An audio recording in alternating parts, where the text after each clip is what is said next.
Flushing fish down the Tuolumne River. Officials releasing water from Don Pedro Reservoir in a life-saving mission to get baby salmon to the Pacific.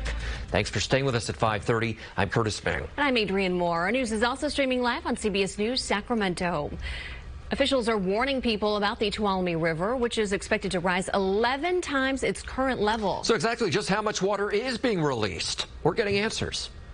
Drone 13 flying high above the Tuolumne River in Modesto, where the water is expected to rise 4 to 6 feet in the next 24 hours. It's going to be running fast, and so it's very dangerous. The Turlock Irrigation District is warning hikers, anglers, and other visitors to stay out of the water. The water is going to be very cold because we've increased the flow. So if you get into the river, hypothermia can set in.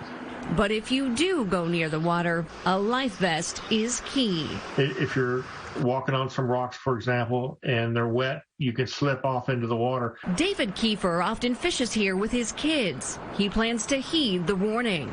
Wouldn't be bringing them down here when the water's that high and cold. No reason for it. He also encourages avid anglers to follow suit. If it's high and cold, it's usually not good fishing anyway. Water will be released from Don Pedro Reservoir starting Saturday as one of 2 annual surges required by Fish and Wildlife, even in a drought. This surge will release just under 2% of expected spring runoff. What we're doing here is we're assisting the juvenile salmon to migrate out of the Tuolumne to the Delta. Before reservoirs were built, spring snowmelt would surge through the rivers. Young salmon would ride the wave down the Delta and into the Pacific Ocean. So that's what we're doing here. We're kind of mimicking what happens in nature. The levels are expected to return to normal by April 25th.